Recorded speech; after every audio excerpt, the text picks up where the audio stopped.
parle de campus social. Oui, non, campus pédagogique. Qui est-ce que vous avez dans le campus social? Vous avez là-bas des commerçants, vous avez là-bas des enseignants, vous avez là-bas des ingénieurs, vous avez là-bas des paysans, ou bien vous avez des étudiants et des étudiantes? Mais l'ordre public dans tout ça? L'ordre public commence d'abord par l'intelligence de l'autorité et l'obligation qu'elle s'impose elle-même, cette autorité. L'ordre public, c'est à partir de nous-mêmes d'abord. En fait, ce pays-là est dans un désordre total parce que des paroles peu réfléchies ont été prononcées. Lesquelles par exemple? Mais c'est cette histoire de dette cachée, cette histoire de 4e sous-sol dans lequel nous serions, cette histoire de voilà, ils ont triché et il faudrait maintenant que nous soyons honnêtes et intègres, etc. Et ça donne les conséquences qu'on a. Vous savez, quand vous dirigez un pays, il y a une double éthique qui doit être la vôtre, dont l'éthique de responsabilité. L'éthique de conviction, sans doute. Vous avez vos idées, vous avez ce que vous pensez, ce en quoi vous croyez, mais surveillez-vous et dites que chacune de vos paroles va être retentissante. Quand vous gouvernez, vous n'êtes plus un homme ordinaire. Mais ça ne vous prive pas de tenir un discours de vérité? Par exemple, les acquis démocratiques que vous avez laissés avec les syndicats qui aujourd'hui pèsent lourd dans la balance par rapport à justement... Donc Fabrice, le discours de vérité, c'est qu'on devrait pleurer parce que nous avons des acquis démocratiques? Oui, mais est-ce que vous n'êtes pas allé au-delà des capacités aussi du gouvernement, de l'État, des caisses de l'État? Vous êtes dans votre rôle. Vous êtes dans votre rôle et vous nous dites... C'est un peu ça également que j'ai entendu et qui m'a fait sourire. Qu'est-ce que c'est que cette histoire de revendication émergente? Ça veut dire qu'on ne comprend pas que la vie c'est le mouvement, qu'on ne comprend pas que quand vous mettez l'homme dans certaines conditions, il va aspirer à avoir mieux. Et vous savez, ce qui s'est passé en 2024, c'est que malgré tout ce qui a été fait, les Sénégalais ont entendu le discours qui leur disait qu'il était possible d'avoir mieux, de faire plus, d'instaurer le bonheur, à la limite de raser gratis. On a fait croire cela et il y a des gens qui, de manière absolument sincère, ont pensé que c'était vrai. Mais que c'était vrai quand on a dit que le pétrole était siphonné dans la mer, qu'il y avait des bateaux. Les Sénégalais l'ont cru.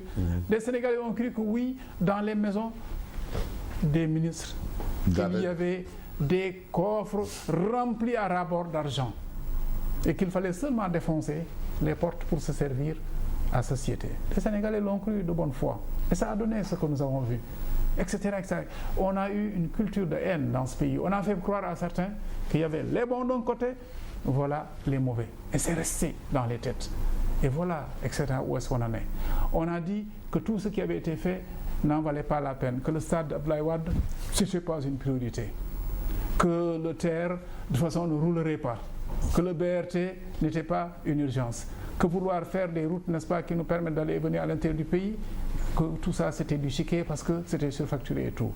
On a dit, et je ne sais pas Fabrice, si vous regardez bien les infrastructures pétrolières, est-ce que vous les regardez dans leur majesté, leur complexité? Il a fallu asseoir tout cela. On ne l'a pas vu, on a dit non, ils sont en train de voler le pétrole. Ah mais maintenant que vous avez dit tout cela et que le pouvoir vous a été donné entièrement, intégralement, totalement, on vous dit dérouler. Et vous dites, c'est ça votre question, qu'il faudrait se plaindre de l'excès démocratique, de l'excès de satisfaction des revendications parce qu'on ne peut plus continuer. Non, mais aussi c'est inaudible. Mais promettre à U et à Dia, à tout le monde qu'il y a... Qui a promis à U et à Dia? Un certain nombre d'avancées, un certain nombre d'acquis. Non, les acquis et les avancées... Parce qu'on parle d'argent qui ne serait plus disponible pour... Les avancées, les acquis, ce n'est pas des promesses. Vous dites avancées et acquis, donc c'est des réalisations concrètes. Oui. Alors là, il y a des problèmes. Je fais des choses que vous ne pouvez pas faire quand vous prenez ma place. Et vous aviez promis de faire mieux que moi. La logique voudrait que vous me dites, bon, puisque c'est comme ça... Mais oui, mais professeur, on peut aussi indexer les syndicats qui avaient pourtant signé un pacte de stabilité. Est-ce que là aussi, ce n'est pas un argument que tient les tenants actuels du pouvoir pour dire, ben, écoutez, vous n'avez pas respecté votre parole? Mais regardez le pacte de stabilité, n'en parlez pas seulement de manière globale, lisez-le. Dans le pacte de stabilité, il est question, par exemple, des travailleurs indûment licenciés. Fabrice, on vient dans cette boîte-là, on dit que votre collaborateur, vos secrétaires et autres qui sont là, ont commis l'immense péché d'appartenir à un parti qui n'est pas le parti au pouvoir. Et pour ça, on leur dit dégagez. Et parfois même, on les dégage et on met des gens à leur place.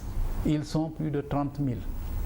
Le pacte de stabilité disait que les travailleurs qui ont été indûment éjectés de leur poste dans les entreprises, y compris nationales, qu'on les remette. Est-ce que c'est fait à ce jour-là?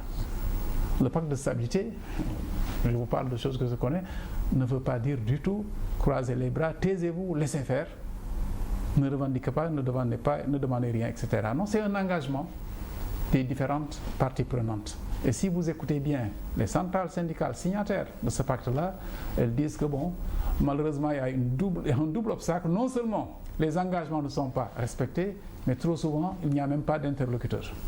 Je vous parlais tout à l'heure de respect des personnes que l'on dirige. Ça aussi, ça frise le respect. Donc on peut retenir que c'est un échec par rapport au pacte de stabilité. Et s'il y a des responsabilités... Je ne parlerai pas de manière abrupte comme cela. Vous savez, ce pays-là, nous l'aimons fortement. Et quand nous disons que nous l'aimons, nous ne le disons pas à la manière de certains, mais nous l'aimons fortement et nous l'avons prouvé. Je ne veux pas que ce pays soit dans l'échec. Je constate en tout cas que jusqu'à présent, ce qui aurait dû être fait n'a pas été fait. Et voilà pourquoi ce qui est en train de se passer se passe. Est-ce qu'il est possible de corriger? Est-ce qu'il est possible de redresser? Est-ce qu'il est possible de se reprendre? Est-ce qu'il est possible de se raviser? Est-ce qu'il est possible de se dire que quand on dirige, on devrait se tenir d'une certaine manière et se surveiller? Oui, je crois que c'est possible. Et c'est cela qu'on attend de ceux qui sont... Mais aujourd'hui, chaque parti se braque aussi. Le gouvernement reste sur sa position. Les syndicalistes sont prêts à croiser le fer. À ce niveau, est-ce que cette cacophonie-là peut engendrer des choses qui coûteront cher au système éducatif, par exemple?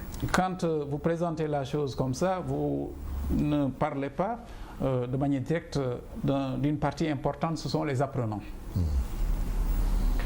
Ces apprenants-là, qui sont en fait le Sénégal de demain, méritent tous les égards. Ces apprenants-là méritent qu'on ne se bombe pas la poitrine et qu'on dise, bon, si c'est ça, vous allez voir. Ces apprenants méritent qu'on négocie, qu'on dialogue. Ces apprenants méritent qu'on se parle. Ces apprenants méritent qu'on se retrousse les manches pour pacifier l'espace scolaire. Pas seulement, encore une fois, pour aujourd'hui, mais pour demain. Donc, il faut bien comprendre que les conflits les plus violents se terminent toujours autour d'une table.